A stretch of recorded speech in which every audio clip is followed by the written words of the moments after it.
இயேசுவில் அன்பானவர்களே, ஆண்டவர் இயேசு தன்னால் அனைத்தையும் சிறப்பாக செய்ய முடியும் என்பதை செய்து காட்டிக்கொண்டே இருந்தார். நற்செய்தி இதற்கு சிறந்த உதாரணமாக, விளக்கமாக நமக்கு அமைகிறது.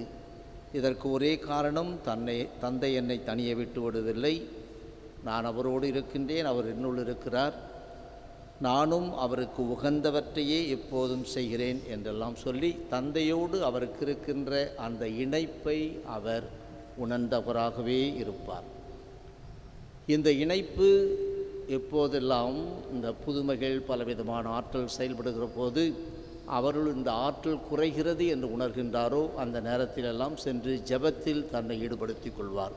இந்த அருளப்ப நற்செய்தி, யோவான் நற்செய்தி 8ஆம் அதிகாரம் தொடக்கத்தில் முதல் வசனமே, இரவு முழுவதும் அவர் அந்த ஒலிவு மலையிலிருந்து விட்டு பிறகு வந்த நேரத்தில் தான் அந்த விபச்சார பெண் பிடிபடும் அந்த நிலை இருக்கும்.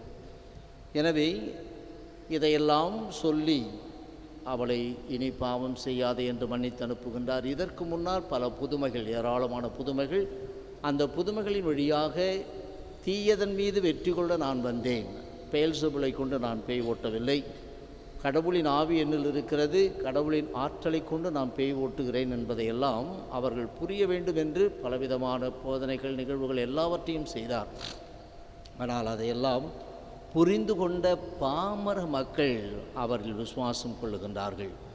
ஆனால் நாங்கள் மெத்த படித்தவர்கள் என்று எண்ணுகின்ற பரிசேயர்கள், மறைநூல் அறிஞர்கள், இவர்கள்தான் அவர் மீது விசுவாசம் கொள்ளாமல் இருக்கின்றார்கள்.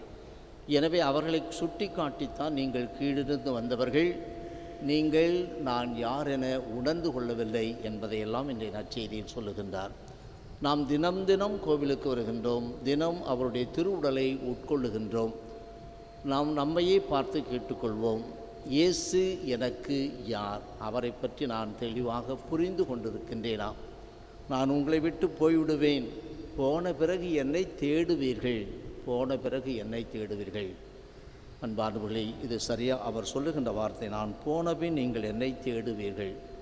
இருக்கும்போதே என்னை உணதாக்கி கொள்ளுங்கள், உங்களுடைய சொத்தாக்கி கொள்ளுங்கள், அப்போது நீங்கள் உயர்ந்து கொண்டே இருப்பீர்கள். இதற்கு அந்த தேடுதல், என்னை தேடுவீர்கள், தேடுங்கள் கண்டடைவீர்கள் என்று இயேசு சொல்லுவார். இந்த தேடுதலில் எந்த அளவிற்கு நாம் அக்கறை காட்டுகின்றோம், அந்த ஆன்மீக அனுபவத்தில் இருக்க ஆசைப்படுகின்றோம். அவருடைய சன்னிதானத்தில் ஏராளமான நேரத்தில் அமர அமர அவருடைய பிரசன்னம் நம்மில் செயல்படும். நம்மை மேலும் மேலும் அவரை பற்றியே கூட கேள்விகளை கேட்க வைக்கும். கேள்வி கேள், கேள்வி கேள், என்னை பற்றி உனக்கு என்னென்ன சந்தேகம் இருக்கிறதோ அதைத்தையும் கேட்டு நீ தெளிவு பெற்றுக்கொள் என்று ஆண்டவர் இயேசு நம்மோடு உரையாடுவார். அதுதான் தியானம், அதுதான் கடவுளோடு நாம் செய்கின்ற செயல்பாடுகள்.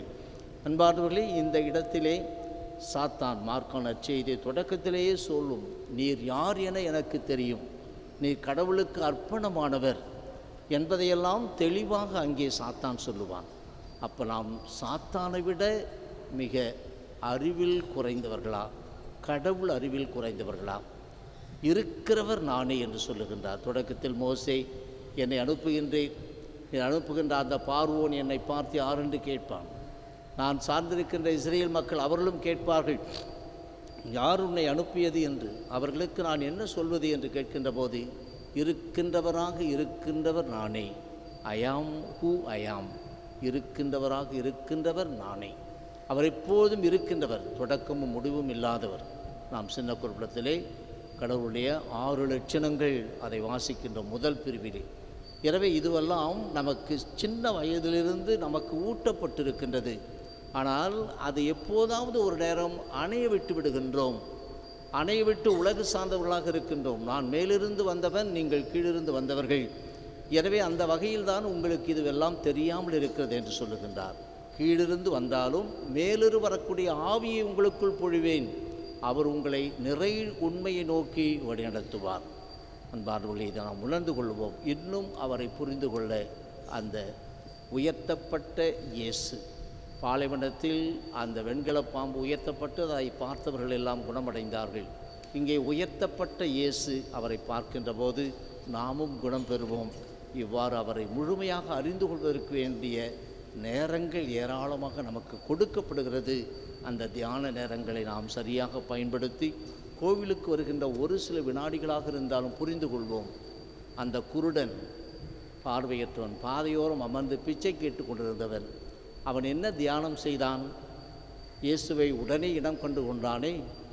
இயேசுவே, தாவீதின் மகனே, பாவியன் மேல் இறங்கும் என்று உடனே அவன் வெளிப்படுத்துகின்றான். நான் கோவிலுக்கு பலமுறை வருகின்றோம், பலமுறை திவ்யநற்கருணை இயேசுவை வாங்குகின்றோம். நாம் எவ்வளவு இயேசுவை புரிந்தவராக உடனே செயல்படுகின்றோம்.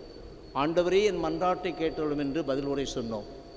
இன்று ஆண்டவரே என் மன்றாட்டை கேட்டருளும் என்று சொல்லுகின்ற போது அவர் நம்மை பார்த்து ஒரு கேள்வி கேட்பார். இன்று உன் மன்றாட்டு என்ன? இன்றைக்கி நீ எதுக்காக வந்திருக்கிற? என்ன ஒரு தனிப்பட்ட அருள் உனக்கு தேவை?